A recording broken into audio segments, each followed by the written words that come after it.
선거제도 개혁이 막바지에 왔습니다. 신속 처리 절차 1보전 왔습니다. 어제 7시간이 넘는 마라톤 회의 하느라고 최정배 전 대표께서 고생하셨는데 자세히 설명을 좀 해주실 겁니다. 사실 선거제도 개혁은 민주평화당의 탄생과 관련이 있습니다. 당 강령 1조에다가 적폐로 남아있는 양당 구조를, 기득권 양당 구조를 혁파하고 다당제 구조를 정착시켜야 한다는 것이 민주평화당의 창당 정신이었습니다. 지난 1년 동안 민주평화당은 당 운을 걸다시피 하고 당의 이해관계와 상관없이 총력을 기울여 왔습니다. 민주평화당이 선두에 서서 노력하지 않았다면 여전히 선거제도 개혁은 물밑에서 잠겨 있었을 것입니다. 선거제도 개혁은 기회 있을 때마다 우리 당이 강조합니다. 국회의원을 위한 제도가 아닙니다. 국민의 삶을 위한 제도 개혁입니다. 이대로가 좋다고 생각하는 분은 별로 안 계십니다. 절대 다수의 국민이 이대로는 안 된다, 정치를 바꿔라, 개혁을 요구합니다. 특히 절대 다수의 국민은 제발 싸움 좀 하지 말라, 쓸데없는 정쟁하지 말라고 늘 경고합니다. 그래서 매번 국회의원 총선 때마다 50% 이상의 신인이 등장합니다. 새로운 사람이 오면 낫겠거니 하고 기대해 봅니다만 절반 이상 물갈이가 매번 이루어지지만 많을 때는 70%까지 물갈이가 된 국회도 있었습니다. 그러나 도루묵이었습니다. 결국 사람을 바꾸는 것이 정치가 바뀌는 것이 아니라 제도를 바꿔야 한다는 것이 명확한 결론입니다. 그래서 이제 기득권 양당제 구조가 온건 다당제 구조로 넘어가는 결정적 순간에 있습니다. 여기에 지금 기득권 야당 자유한국당이 걸림돌로 등장했습니다. 반개혁 세력의 민낯을 보이고 있습니다. 5.18 모욕 처벌죄에 관한 태도는 물론이고 5.18을 모욕하는 당사자 세력이 또 자유한국당입니다. 그 연장에서 정치개혁에 저항하고 있습니다. 문정선 대변인이 시원하게 일갈했듯이 토착 외부 세력의 그런 모습을 보이고 있습니다. 외부는 퇴치 대상입니다. 토착 외부가 이 21세기 대한민국 한복판을 휘젓고 있는 이 현실을 그대로 두고 볼 수는 없습니다. 기득권 야당이 저항한다고 해서 양당제를 다당제로 바꾸는 우리의 노력이 멈출 수는 없습니다. 오늘 다시 한번 우리 당의 의견을 잘 모아서 국민들께 선거제도 개혁의 본질을 알리고 그리고 민주평화당의 그동안의 노력에 대한 평가를 받게 되기를 기대합니다. 이상입니다. 다음은 장병환 원내대표를 발언하겠습니다. 네, 여야 사당의 선거제 개혁안 합의가 마무리된 예입니다.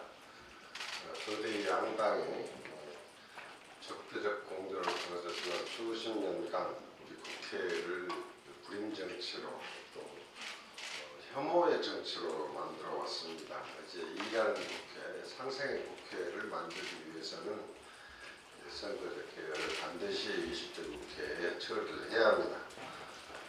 그렇지만 패스트트랙으로 연말까지 시간을 끌 것이 아니라 민심 그대로를 반영한 선거제 개혁에 한국당이 즉각 동참하는 것이 바람직합니다. 그렇게 해서 선거제 개혁을 통해서 정치적 질서를 회복하고 이러한 국회, 상생의 국회로 만들어가는데 한국당이 즉각 동참하기를 확보합니다. 내일이면 지금 홍남기 경제부총리 취임 100일입니다. 그렇지만 경제는 연이어서 암울한 지표를 쏟아내고 있는데 여전히 경제 컨트롤 타워로서 부총리의 존재감은 크게 보이지 않습니다. 최근 질본 거래세 인하 문제라거나 신용카드 소득 공제라거나 미세먼지 추경 등 각종 정책에서 청와대와 여당의 압박에 밀려서 기존 발언을 뒤집는 경우가 빈번히 나타나고 있습니다. 물론 부총리가 경제정책을 모두 본인 뜻대로만 밀어붙일 수는 없을 것입니다. 하지만 경제정책 수장 부총리의 입장이 수시로 바뀐다면 정부 정책의 신뢰성에 심각한 문제가 제기될 수밖에 없습니다. 무엇보다도 지금같이 경제가 매우 심각한 상황에는 이를 회복시키기 위해서도 내각의 정책 추진력이 확고히 정립되어 있어야 합니다. 또다시 지난 내각과 같이 오직 청와대에서 결정한 사항을 실행하기만 하는 그런 부총리에 그친다면 그냥 단순히 내각의 실패를 넘어서 국민들의 실망만 커질 뿐이고 골든타임은 지나가볼 수밖에 없다는 것을 명심해야 할 것입니다. 이상입니다. 네, 그러면 윤석열 최고의 발언이겠습니다.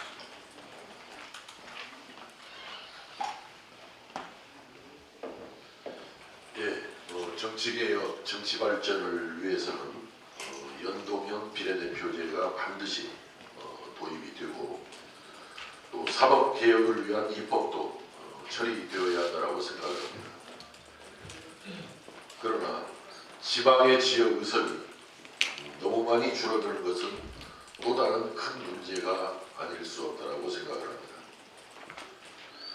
차제에 연동형 비례대표제를 합의해가는 과정에서 선거구 획정 기준을 명확히 해야 된다고 생각합니다. 현재는 인구, 행정구역, 교통, 지형, 지세 등을 감안해서 정한다라고만 되어 있지 구체적인 기준이 없고 그러다 보니까 헌법재판소가 제시한 인구 기준 2대 1을 불문율로 해서 선거구 획정이 이루어지고 있습니다. 이렇게 헌법재판소의 결정에 의존해 가는 것은 입법부로서는 참으로 무력한 일이다 이렇게 생각을 합니다. 이번 연동형 비례대표제를 합의하는 내용 중에 분명하게 선거구 획정 기준을 포함시켜야 한다 이렇게 생각을 합니다. 그래서 예를 들자면 하나의 행정구역에서는 3개 이상의 국회의원 선거구를 둘 수 없다라고 한다든지 또는 하나의 국회의원 선거구에는 4개 이상의 시군을 포함할 수 없다라는 이런 식으로 해서 인구 못지않게 행정구역 기준을 분명하게 명정하는 선거법 개혁이 이루어져야 한다 이렇게 생각을 합니다. 또 그런 것이 좀 무리하다면 과거에 좀 논의에서 나왔던 도농복합형 선거구제를 도입하는 것을 진지하게 검토를 해야 됩니다. 그래서 대도시에서는 중대 선거구제를 도입하면서 대도시 지역에서 지역 구석을 상대적으로 더 감축을 하고 중소도시나 농촌 지역에서는 현행의 소선거구제들을 유지하면서 현행 지역 선거구제의 축소를 최소화하는 진지한 고민과 또 노력 또 결과적인 합의를 이끌어내야 한다 이렇게 생각을 합니다. 만약에 위에서 말씀드린 대로 이도저도 아니면 국회의원 총수를 좀 늘려서 제대로 된 연동형 비례대표제를 도입할 필요가 있지. 민주당이 제시한 300명 이내 부분 연동형 비례대표제에 끌려 들어가는 그러한 합의를 도출하는 것은 합의를 안 한 것만 못하다 이렇게 생각합니다. 최근에 참으로 아쉬운 일이지만 미국에서는 하노이 북미 정상회담이 결렬된 걸 두고 우리로서는 매우 아쉽고 안타까운 일이지만은 노딜이 스몰딜보다 낫다라는 이야기가 나온 것처럼 저는 이 선거법 합의도 차라리 합의가 안 이루어지는 것이 길게 봐서는 나을 수 있다 이렇게 생각합니다. 선거제도 개혁이라는 것에 너무 쫓겨서 오히려 정치 발전에 해가 될 수 있고 또 지역 대표성을 크게 훼손할 수 있는 그런 방향으로 합의가 되는 것은 차라리 합의가 안 되는 것이 저는 낫다라는 그런 입장을 가지고 있습니다. 추경에 대해서 한 말씀 드리겠습니다. 아직 본예산이 제대로 집행되기도 전에 추경 이야기가 나오고 있습니다. 그것도 당초 미세먼지 원포인트 추경이 아니라 10조 원 중급 규모 추경을 기획하고 있다 합니다. 이 정부 들어 매년 추경입니다.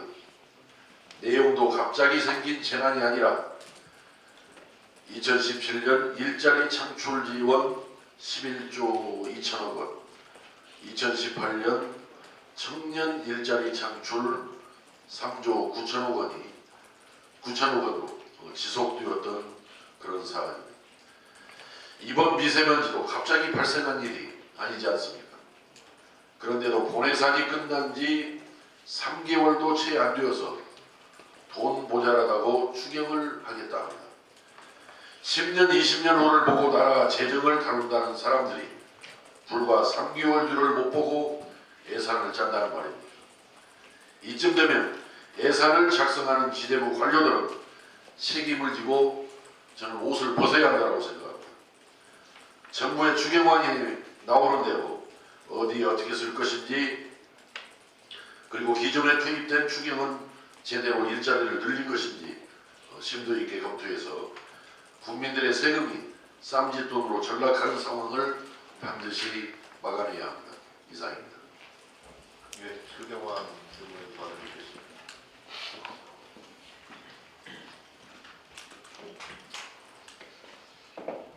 예, 자유한국당은 청와대가 5.18 조사위원 재추천을 요구한 지 36일이 지났지만 여전히 무시하는 태도로 일관하고 있습니다. 진상규명 특별법이 시행된 지 6개월이 지나도록 자유한국당이 보여주고 있는 발목 잡기 행태는 5.18 진상조사를 방해하려는 시도를 넘어 조사위원회 출범 자체를 무산시키려는 의도가 아닌지 강한 의문이 듭니다. 1980년 광주 시민을 향해 계엄군의 집단 발포가 있던 날 전두환이 광주에 있었다는 증언까지 나왔습니다.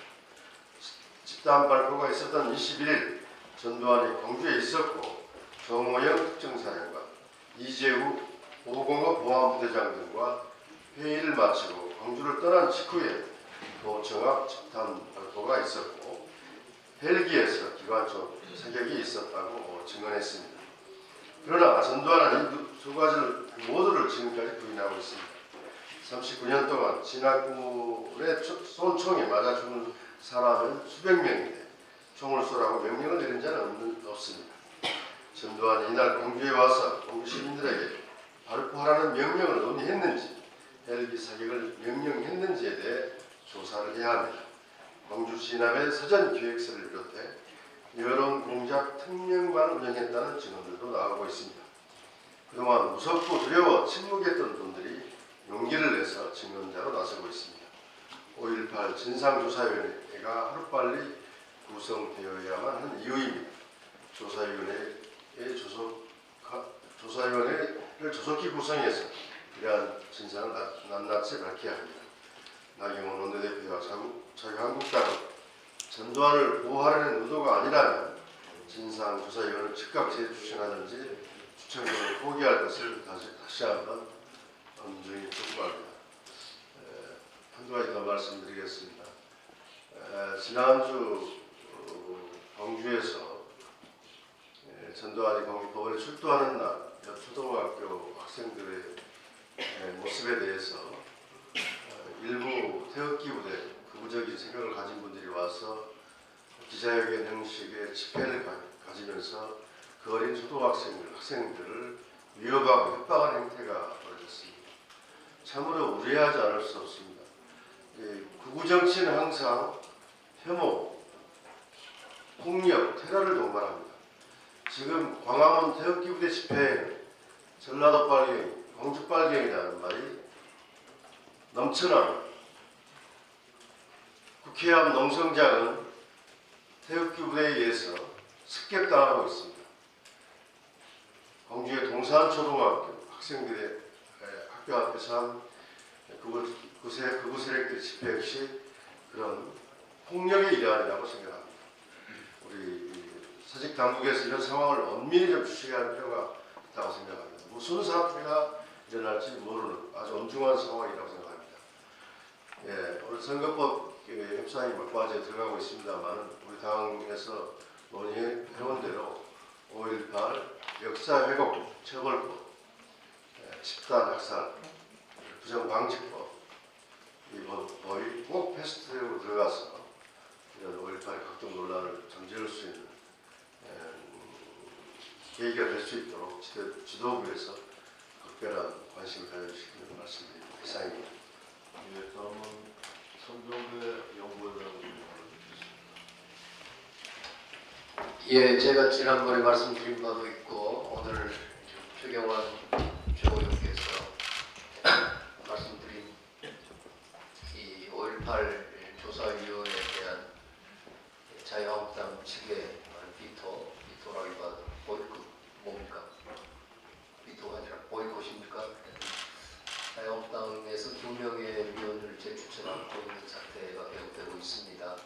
이 상태로는 도저히 위원회를 출범시킬 수가 없기 때문에 저는 문희상 국회의장께서 그 국회의장의 권한, 또 정치력을 발휘하셔야 한다고 생각합니다.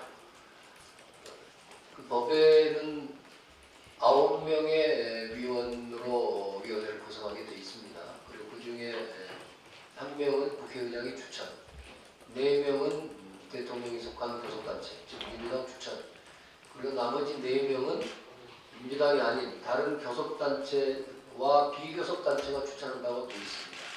자유한국당이 추천한다고 되어 있는 게 아닙니다. 그래서 그 4명 몫으로 국회 내에서 각 정당 간의 협의를 거쳐서 4명 중 3명을 자유한국당, 그리고 1명을 바른미래당이 추천키로 해서 1차 추천이 이루어졌습니다. 그런데 자유한국당 추천자 중에서 2명을 청와대에서 부적격자로 재추천을 요구했습니다. 그렇기 때문에 지금 2명만 문제가 되고 있습니다. 그 2명을 자유한국당이 추천하지 않는다면 국회의장께서 법에 나와 있는 대로 교섭단체 또는 비교섭단체의 추천, 민주당이 아닌 교섭단체 및 비교섭단체에 새롭게 추천을 받아서 청와대에 보내면 될 일입니다. 그래서 구체적으로는 국회의장께서 마지막으로 자유한국당에게 추천을 재촉구하고 또 시한을 정해서 수일 내로 며칠까지 추천을 안 한다면 그 다음에는 다른 자유한국당을 뺀 민주평화당을 비롯한 다른 교섭단체, 비교섭단체들하고 협의를 거쳐서 정경을 추천하면 되는 것입니다. 저는 그 길이 유일한 길이라고 봅니다. 만일에 그 길을 택하지 않으려면은 또한 자유한국당에서 스스로 재추천을 하지 않는 경우에 법을 고쳐서 달리 해결할 방법밖에 없는데 지금 그 법을 고치려면 또 자유한국당과의 협의가 필요하고 그 법, 사실 그 법도 지금 패스트트랙에 넣어서 고치는 방법이 있긴 하겠습니다. 어쨌든 법은 좀 버리고 우선 현행 법에 따른 국회의장의 역할 이것을 다시 한번 촉구합니다. 감사합니다. 예, 양병 질문을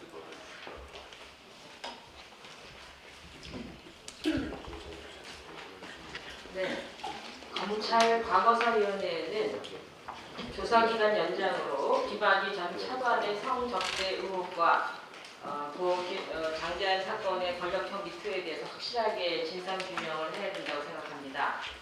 이다말로 종료 예정인 검찰의 과거사위원회가 별 소득 없이 전형적인 권력형 성범죄의 두 사건을 종결할 것으로 예상되기 때문에 매우 걱정입니다. 청와대 국민청원에 이미 장자의 사건을 조사 기간 연장하고자 요청하는 청원이 한 달 만에 62만 명이 넘어섰습니다.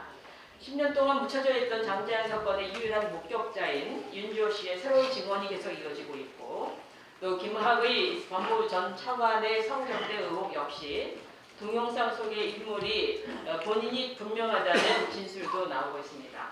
그렇다면 지난 시간 동안 이 두 사건은 누구에 의해서 의도적으로 움켜들었던 것입니까?